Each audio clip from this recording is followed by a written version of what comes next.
অনুপাত সম অনুপাত বিভিন্ন চাকরির পরীক্ষায় আসা বিগত সালের প্রশ্নের সমাধান। এই প্রশ্নটি দশম শিক্ষক নিবন্ধন স্কুল সমপর্যায় 2014 সালে এসেছে। এ বি সি ক্রমিক সমানুপাত হলে নিচের কোন সিদ্ধান্তটি সঠিক? তাহলে আমরা কি জানি? এ বি সি এবিসি কি ক্রমিক সমানুপাতিক।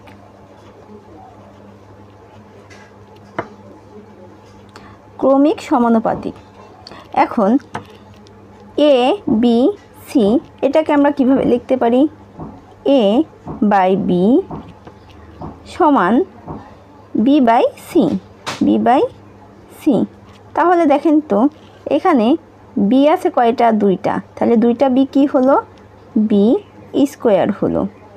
এবং এ এবং সি এটা গুণ আকারে বসলো, এ সি। তাহলে বি স্কোয়ার সমান এ সি। এটা হচ্ছে এটির সঠিক উত্তর। অপশন গতে আছে সঠিক উত্তর। এখন আরও একটি অঙ্ক আছে।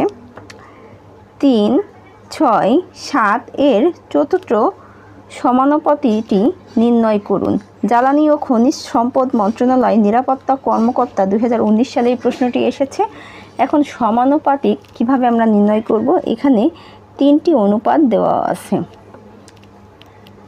3, 6, 7। চতুর্থটি নেই, চতুর্থটি আমাদের বের করতে বলেছে। এজন্য আমরা কি করতে পারি? আমরা মাঝের দুটো গুণ করে দিব এবং শেষের দুটো গুণ করে দিব, আর কিছু করব না। মাঝের দুটো গুণ করলে কত হয়? 6 গুণ 7। আর শেষের দুটো গুণ করলে কত হয়? 3 গুণ, এখানে কিছুই নেই তাই একটা প্রশ্নবোধক চিহ্ন লিখে দিলাম। এবারে 6 আর 7 গুণ করলে কত হবে? 6 7 42 লিখি। নিচে ভাগ যাবে কত দিয়ে?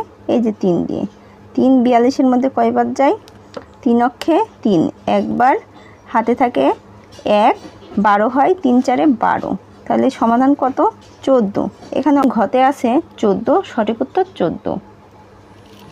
9 ও 16 এর মধ্যে সমানুপাতিক কত? শিক্ষক নিবন্ধন 2010 সালে অঙ্কটি এসেছিল। এখন 9 এবং 16 এর মধ্যে সমানুপাতিক কীভাবে বের করব? 9 লিখি, 16 লিখি, গুণ দিই, বর্গমূল করে দিই।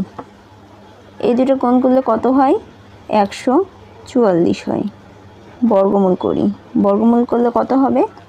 আমরা জানি 144-এর বর্গমূল করলে কত হয়? 12 হয়। তাহলে সঠিক উত্তর কত? অপশন ক 12। ভিডিওটি কেমন লাগলো অবশ্যই কমেন্ট করে জানাবেন।